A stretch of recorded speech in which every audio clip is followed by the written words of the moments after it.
Professor ইউনূসের পদত্যাগ গুঞ্জনের মাঝে নতুন অগ্রগতি যেটা হয়েছে গত মধ্যরাতে মানে গণমাধ্যমগুলো রাত ৩টার পরেও খবর দিয়েছে, রাত ৩টা ৩:৩০তেও নিশ্চিত করতে পারিনি অনেক বিষয়। তবে গত মধ্যরাতে বিএনপিকে আমন্ত্রণ জানানো হয়েছে প্রধান উপদেষ্টার সঙ্গে মিটিংয়ে, এবং এই মিটিংয়ের মাধ্যমে যে জটিলতা তৈরি হয়েছে এর আগে, সেই জটিলতা নিরসনের পথ খুঁজছে সরকার। মিটিংয়ে যে ডাকা হয়েছে এই ব্যাপারে নিশ্চয়ই ইতিমধ্যেই আপনারা জেনে গেছেন। শুধু বিএনপিকে না, জামাতকেও ডাকা হয়েছে। প্রিয় দর্শক, আগেই জানিয়েছি প্রধান উপদেষ্টা তার পদত্যাগ নাটকের মাধ্যমে উল্টো এখন রাজনৈতিক চাপের মুখে রয়েছেন। এখন এর সঙ্গে যেটি যুক্ত হয়েছে, তিনি তাকে কাজ করতে না দেওয়া হলে জাতির উদ্দেশ্যে জানাতে চেয়েছিলেন যে তিনি পদত্যাগ করবেন, এবং তার জন্য যে খসড়াটি তৈরি করা হয়েছিল ভাষণের, সেটি প্রচার হলে আরও বেশি হাস্যরসে পরিণত হতেন। এবং এই ভাষণের খসড়া নিয়ে এখন দেশ বিদেশের নানান গণমাধ্যমে নানান ধরনের কথা হচ্ছে। আপনাদের মধ্যে অনেকে এই মার্চ ফর ইউনূস কর্মসূচির যে ঘোষণা, সেটির কারণ হচ্ছে ডক্টর ইউনূসকে জাতীয় সরকার ঘোষণা করে শাহবাগে ৫ বছরের ক্ষমতায় চান তারা। আগামী ৫ বছরের জন্য ডক্টর ইউনূসকে ক্ষমতায় চান সাধারণ মানুষ। এমন কার্যক্রমে, এমন একটি ব্যানার এসে শুনেছেন। গতকালকে গভীর রাত থেকে আমরা ঢাকা শহরের বিভিন্ন জায়গায় মার্চ ফর ইউনূস একটা ব্যানারে এই মিছিল দেখছি।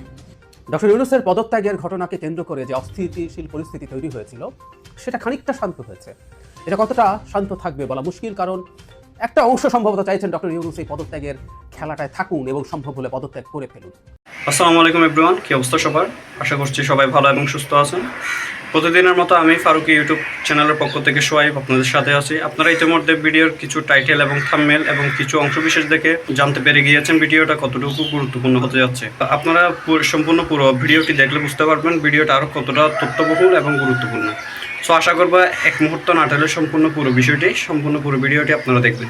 সম্পূর্ণ ভিডিওটি শুরু করার আগে আপনাদের কাছে একটা অনুরোধ জানিয়ে রাখতে চাই, যারা আমাদের এই ইউটিউব চ্যানেলে এখনও নতুন, তারা অবশ্যই সাবস্ক্রাইব করে একটা লাইক দিয়ে পাশে থাকবেন। সো চলুন শুরু করি, লেটস বিগিন। এদের যে স্লোগান কি লেখা আছে, ইউনূস থাকুক ৫ বছর, পরে নির্বাচন, আগে সংস্কার। এই কথাটা কোনো রাজনৈতিক মতাদর্শের কোনো ব্যক্তি অথবা গণতান্ত্রিক মতাদর্শের কোনো ব্যক্তি এটাকে সাপোর্ট করার সুযোগ নেই। শুধুমাত্র ডক্টর ইউনূস ক্ষমতায় থাকলে যারা আম খাবেন, কাঁঠাল খাবেন, লিচু খাবেন, তদবির বাণিজ্য করবেন, ব্যবসার লাইসেন্স নেবেন, ধান্দাবাজি করবেন, এরাই মেইনলি চায় ডক্টর ইউনূস ৫ বছর থাকুক।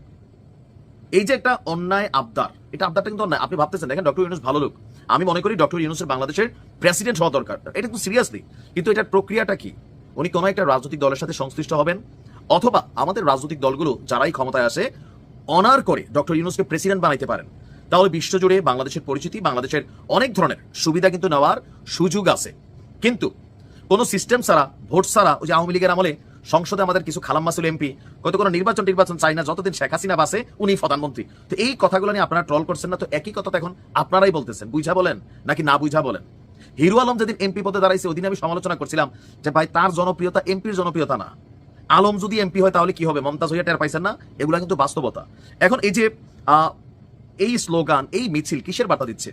মানুষের কাছে সন্দেহের বার্তা দিচ্ছে। ডক্টর ইউনূস পদত্যাগ করুক, এটা কেউই চায় না। সবাই চায় ডক্টর ইউনূস একটা সুন্দর সুষ্ঠু নির্বাচনের মাধ্যমে, সংস্কার কম বেশি যাই করুক, একটা সুষ্ঠু নির্বাচনের মাধ্যমে তিনি ক্ষমতাকে ট্রান্সফার করবেন, হস্তান্তর করবেন। কিন্তু তিনি নিজে নিজে ৫ বছর ক্ষমতা থাকবেন, তার পক্ষে এরকম বক্তব্য যারা দিচ্ছেন, আপনারা তো ভাই এই লোককে আরো বিপদে ফেলতেছেন রাজনৈতিক পয়েন্ট অফ ভিউতে। কারণ বিএনপির নেতাকর্মীরা মনেই করতেছে এগুলো এনসিপির কাজ, এগুলো বৈষম্য বিরোধীদের কাজ, এগুলো সমন্বয়কদের কাজ। কেন? ইউনূস ক্ষমতায় থাকলে এই সমন্বয়করা সবচেয়ে বেশি ফয়দাবান হচ্ছে। এরাই এদের নিজেদের সেফটি সহ অনেক কিছুতে ব্যবসা বাণিজ্য আঙ্গুল ফুলা কলা গাছ হচ্ছে, অন্যরা না। মানে বিএনপিও হচ্ছে, হালকা জামাতও হচ্ছে, বাট সবচেয়ে বেশি ফ্যাসিলিটিস এরা পাচ্ছে। ডক্টর ইউনূসকে ৫ বছর না ১০ বছর লাগুক ২ টার্মে, কিন্তু কোনো একটা দলের পক্ষ থেকে উনি নির্বাচন করবেন, অথবা নির্বাচিত দলগুলো তাকে প্রেসিডেন্ট হিসাবে তাদের দলে অনার করবেন। বাট কোনো নির্বাচন লাগবে না, ডক্টর ইউনূস ৫ বছর থাকুক, এগুলাকে মানুষ পজিটিভ নিচ্ছে না।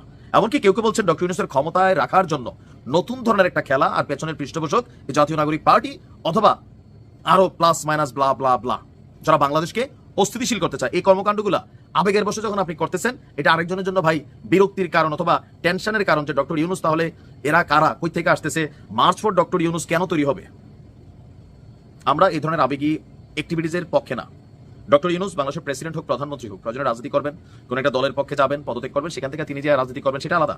প্রফেসর ইউনূসের পদত্যাগ গুঞ্জনের মাঝে নতুন অগ্রগতি যেটা হয়েছে গত মধ্যরাতে, গত মধ্যরাতে মানে গণমাধ্যমগুলো রাত ৩টার পরেও খবর দিয়েছে, রাত ৩টা ৩:৩০তেও নিশ্চিত করতে পারিনি অনেক বিষয়। তবে গত মধ্যরাতে বিএনপিকে আমন্ত্রণ জানানো হয়েছে প্রধান উপদেষ্টার সঙ্গে মিটিংয়ে, এবং এই মিটিংয়ের মাধ্যমে যে জটিলতা তৈরি হয়েছে এর আগে, সেই জটিলতা নিরসনের পথ খুঁজছে সরকার। মিটিংয়ে যে ডাকা হয়েছে এই ব্যাপারে নিশ্চয়ই ইতিমধ্যেই আপনারা জেনে গেছেন। শুধু বিএনপিকে না, জামাতকেও ডাকা হয়েছে। প্রথমে বিএনপি রাতে রাজি হয়নি।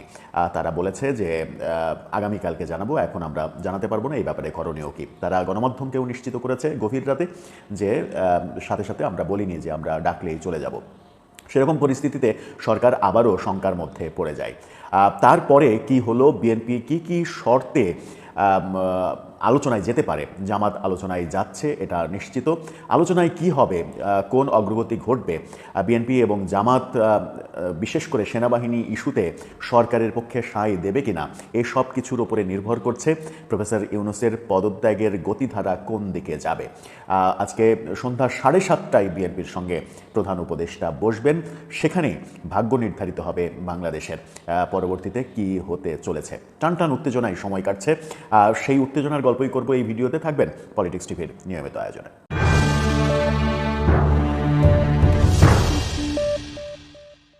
দর্শক, পলিটিক্স টিভির নিয়মিত ভিডিওগুলো স্পন্সর করছে প্রজাপতি.টিভি, নতুন ওটিটি প্ল্যাটফর্ম। আপনারা ইউটিউবে, ফেসবুকে, ইনস্টাগ্রামে, টিকটকে দেখে নিতে পারেন। ডেসক্রিপশন বক্সে লিঙ্ক দেওয়া থাকবে, সেখান থেকেও আপনারা দেখে নিতে পারেন প্রজাপতির কার্যক্রম। চলে যাচ্ছি মূল ভিডিওতে। গত গভীর রাতে সরকার থেকে বিএনপি এবং জামাতকে আমন্ত্রণ জানানো হয়। গণমাধ্যম গত গভীর রাতে খবর দেয় যে বিএনপি এবং জামাতের সঙ্গে মিটিং ডাকা হয়েছে। আপনারা দেখে নিতে পারেন গণমাধ্যমের শিরোনামটা। সেই খবরের পরে দৈনিক কালবেলা ব্যাপারটাকে নিশ্চিত করে যে বিএনপি সেই আমন্ত্রণের সাথে সাথে সাড়া দেয়নি। বিএনপির নেতা সালাউদ্দিন আহমেদ, কালবেলার শিরোনামটা আপনারা দেখে নিতে পারেন। বিএনপির নেতা সালাউদ্দিন আহমেদ তিনি না, আমি প্রথমে ভুল বলেছি, দৈনিক যুগান্তরের কথা আমি বলছি। যুগান্তরের খবর নিশ্চিত করে যুগান্তর যে বিএনপির সাথে সাথে রাজি হয়নি, এবং যুগান্তরকে সালাউদ্দিন আহমেদ বলেন যে তারা আমন্ত্রণ জানিয়েছেন, এটা সত্য, কিন্তু আমরা বলেছি আমরা পরে জানাবো, শনিবারে কোনো একটা সময় আমরা জানাবো আমরা মিটিংয়ে যাব কি যাব না। তারপর থেকে উত্তেজনা আরও বাড়তে থাকে। রাত 3টা 3:30টার দিকেও গণমাধ্যম নিশ্চিত করতে পারেনি যে বিএনপি বৈঠকে যাচ্ছে কি যাচ্ছে না।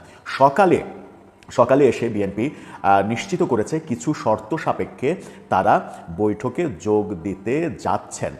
অর্থাৎ সন্ধ্যা 7:30টায় বিএনপির সঙ্গে প্রধান উপদেষ্টার বৈঠক হতে চলেছে। এরপরে ঘণ্টাখানেক পরে জামাতের সঙ্গে বৈঠক হবে। জামাতের সঙ্গে একটা ফয়সালা তো আগে থেকেই আছে। জামাতের সঙ্গে মিটিংটা খুব একটা গুরুত্বপূর্ণ যে সেটা বলা যাবে না, কিন্তু বিএনপির সঙ্গে এই মিটিংটা খুবই গুরুত্বপূর্ণ। বিএনপি শর্তে কি বলছে, বিএনপি যে শর্তগুলো বলছে সেটা হচ্ছে যে তার আগে বলি যে এই বৈঠকে বিএনপির নেতৃত্ব দেবেন ডক্টর খন্দকার মোশাররফ হোসেন, আর জামাত ইসলামের নেতৃত্ব দেবেন জামাতের আমির ডাক্তার শফিকুর রহমান। বিএনপির এই বৈঠক থেকে যেটা চাওয়া সেটা হচ্ছে যে প্রধান উপদেষ্টা প্রফেসর ইউনূস তার পদে থাকতে পারেন, সেখানে বিএনপি আপত্তি করবে না, কিন্তু ডিসেম্বরের মধ্যে নির্বাচন হওয়া নিশ্চিত করতে হবে, ঘোষণা দিতে হবে। যে 3 উপদেষ্টার তারা পদত্যাগ চেয়েছে সেই 3 উপদেষ্টা সহ বিতর্কিতদের উপদেষ্টা পরিষদ থেকে সরিয়ে দিতে হবে। উপদেষ্টা পরিষদের পরিসর অপেক্ষাকৃত ছোট করে তত্ত্বাবধায়ক সরকারের মতো আদলে নিয়ে আসতে হবে। দ্রুত নির্বাচন কনফার্ম করতে হবে, এবং বিএনপিকে যে যমুনা থেকে বিচ্ছিন্ন করে রাখা হয়েছে, বিএনপি যে গত 5-6 দিন যমুনায় দেখা করতে চাওয়ার পরেও সুযোগ দেওয়া হয়নি, এর পেছনে কারা ইন্ধন দিয়েছে, এর পেছনে কারা কাজ করেছে, কারা বিএনপিকে প্রধান উপদেষ্টা থেকে দূরে সরিয়ে রেখেছে এবং এনসিপির জন্য দুয়ার উন্মুক্ত করে রেখেছে, সেই ব্যাপারগুলো ইনভেস্টিগেশন করে যথাযথ তাদের ব্যবস্থা নেওয়ার দাবিও বিএনপি করবে। অর্থাৎ বিএনপির পক্ষ থেকে স্পষ্ট অবস্থান, আর বিএনপির পক্ষ থেকে সেনাবাহিনীর পক্ষেও স্পষ্ট অবস্থান জানানো হবে বলেও বিভিন্ন সূত্র নিশ্চিত করছে। অর্থাৎ বিএনপি কোনোভাবেই সেনাবাহিনীর বিপক্ষে কোনো স্ট্যান্ড নেবে না, যে স্ট্যান্ডটা এনসিপি নেওয়ানোর চেষ্টা করছে বিভিন্ন রাজনৈতিক দলকে। অর্থাৎ বিএনপি সেনাবাহিনীর বিরুদ্ধে যাবে না। আবার মজার ব্যাপার সেটা হচ্ছে অপ্রত্যাশিত হলেও সত্য, যে দলকে প্রফেসর ইউনূসের সব থেকে কাছে এবং